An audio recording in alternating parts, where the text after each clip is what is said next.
Hi, this nugget will take you through the mock for Test 2 on the module PSY1017. Just as for Test 1, the procedure for the mock is the same as for the real test, and the procedure for Test 2 is pretty similar to the procedure for Test 1. You download some files to start, only this time it's 4 files instead of just 2. As before, there's a question paper in which you put all your answers. Then there's a data file, as before. But now, also a questionnaire file and a syntax file. You'll have an hour to do the test, and then you submit just your question paper via My Learning. Also like Test 1, the mock version is a very good guide to what to expect in the real test. OK, I'll now assume you've downloaded all 4 files as instructed, and we'll start at the beginning. Questions 1 to 3 are concerned with the questionnaires file. You'll also need the question paper as well, of course. The questionnaires file is a scan of 2 completed questionnaires on procrastination. The questionnaire consists of 10 statements or items, and for each of these a respondent indicates how characteristic or uncharacteristic that statement is of themselves using a 5-point response scale that runs from extremely uncharacteristic of me, 1, up to extremely characteristic of me, 5. These questionnaires were completed as part of a study comparing students and non-students in terms of procrastination. And so you have one questionnaire completed by a student, another completed by a non-student. Here are the 2 completed questionnaires. The one on the left was completed by a student, the one on the right by a non-student. You can see that the student rated the first item or statement, "When it is time to get up in the morning, I most often get right out of bed," as moderately uncharacteristic of themselves. They rated it 2. Now on with question 1. The task here is for you to enter the data from these 2 questionnaires into a fresh SPSS data file. You then generate some descriptive statistics and copy and paste that table into your question paper. The first thing to do is prepare your SPSS data file, or at least be clear about its structure, how it will be laid out, or how you'll enter the data. The key thing to remember with all SPSS data files is the principle that each participant gets their own row. Our questionnaires were each completed by a separate participant, and so we have 2 participants. Your data file will therefore have 2 rows. You'll fill in all the data from the first participant across here, and then you'll add all the data from the second participant across here. There are 10 statements or items in the questionnaire. You'll need a column or variable for each of those. However, you'll remember that the questionnaires are from a study comparing students and non-students. You'll therefore need a further column or variable to code whether a participant is a student or a non-student. You're told in the question to call this variable occupation and to use 1 to code student and 2 to code non-student.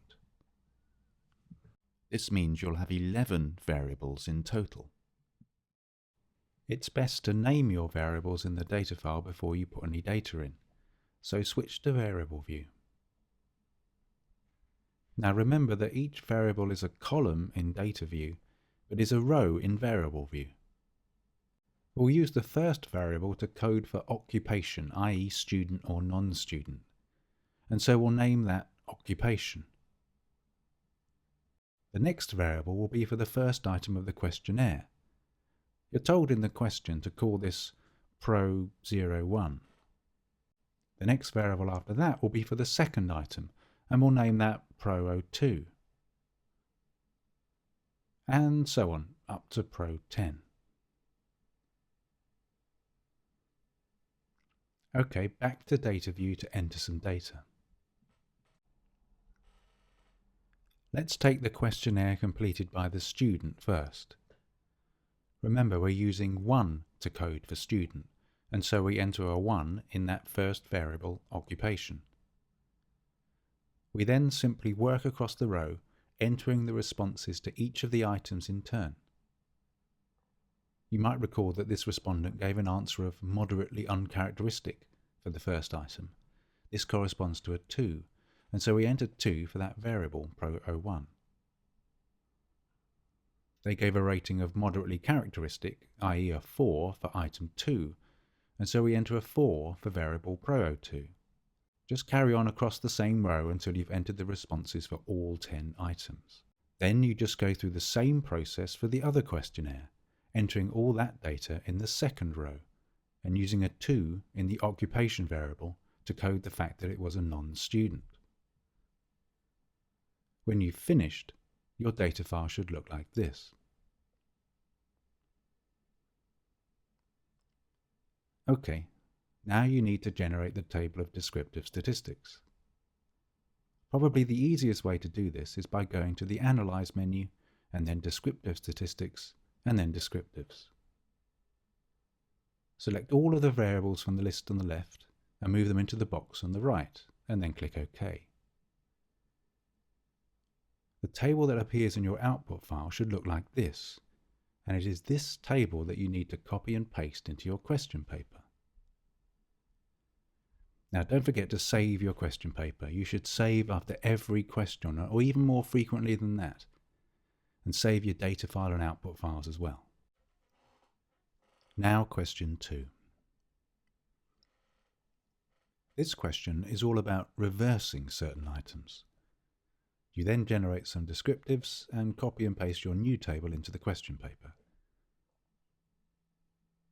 Reversing items is essentially flipping the scores around so that low scores or ratings are turned into high ones, and high ones are turned into low ones. This is often necessary because different items on a questionnaire can have opposite senses or directions. Take the first item on our procrastination questionnaire. When it is time to get up in the morning, I most often get right out of bed.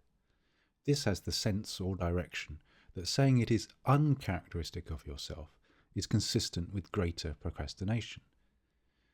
Simply put, procrastinators put things off, including getting out of bed in the morning. Getting out of bed promptly is uncharacteristic of procrastination. The second item, however, has the opposite sense or direction. Even with jobs that require little else except sitting down and doing them, I find they seldom get done for days.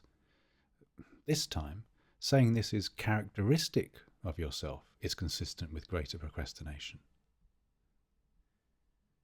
Procrastinators would tend to give opposite answers to these two questions, as these two items have opposite senses or directions.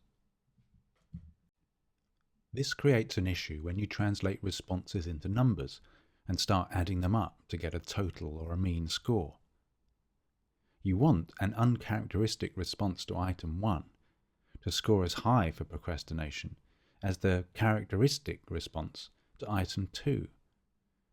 However, uncharacteristic responses correspond to low numbers like 1 and 2, whereas characteristic responses, on the other hand, score high like 4 and 5. This is where reversing items comes in. You flip the scores for the items with the opposite sense or direction, so that the low ratings or numbers, the uncharacteristic responses, become the same high numbers as the characteristic responses on the other items. Clearly, you need to know which items to reverse. For a published and validated questionnaire, these are usually specified for you, as they are here. Let's get down to some details. I think the best way to reverse items is to go to Transform, Recode into different variables. This will create new variables for the reversed items. Select the first variable to be reversed from the list on the left, Pro01, and move it to the box in the middle. you'll see that the variable name has an arrow pointing at a question mark next to it. What this is prompting you to do is specify the name of the new variable that will be created from the original one.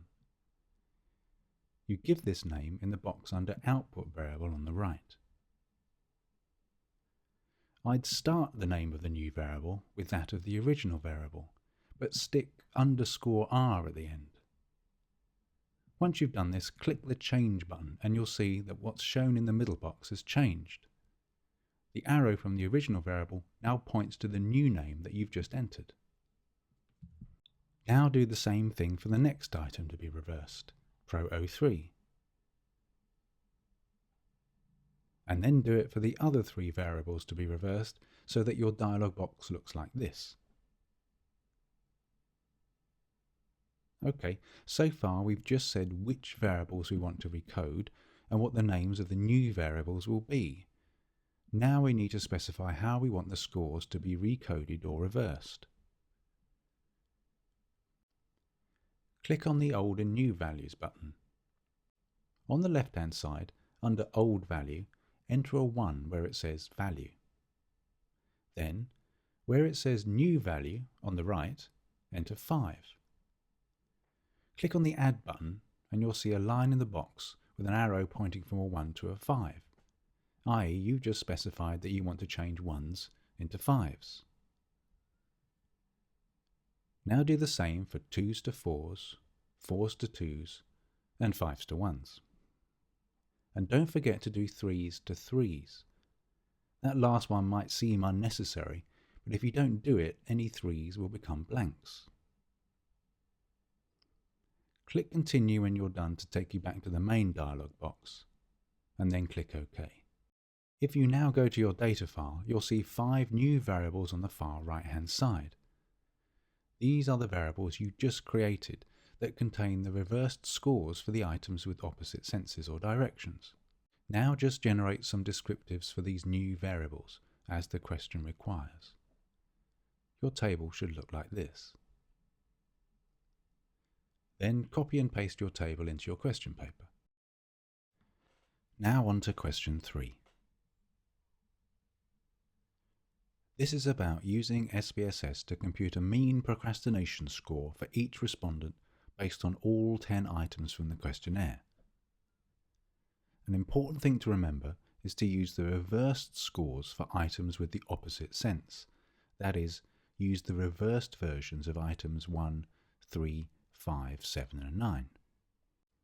To compute this mean, you need to go to the Transform menu and then choose Compute Variable. Here you'll create a new variable for the respondent's mean scores. The top left target variable box is where you give the name of this new variable that you're about to create. Call it something like mean _ procrastination. Remember, you can't have any spaces in a variable name. The box to the right of there, labelled numeric expression, is where you define how the new variable is computed. Computing a mean of a number of variables this way is relatively easy but a little fiddly. You basically just type mean, then open bracket, and then list the relevant variables, separating them with commas, and then close brackets. The most common mistake is to miss out one of the commas in between the variable names. It's best to enter the variable names by double-clicking on them in the list on the left. You can't make a typo that way. And remember to only include the reversed version of the items with the opposite sense, along with all the unreversed other items. Your numeric expression should look like this when you're done. Click OK when you're ready, and as before, your new variable can be found on the far right of your data file. Now you just need to generate the descriptive statistics. Use the usual method that should be pretty familiar by now. A little tip though is to click the Reset button to remove all the previous variables from the right-hand box, so you can then just move over the new mean. Your table should look like this. and that is what you should copy and paste into the question paper.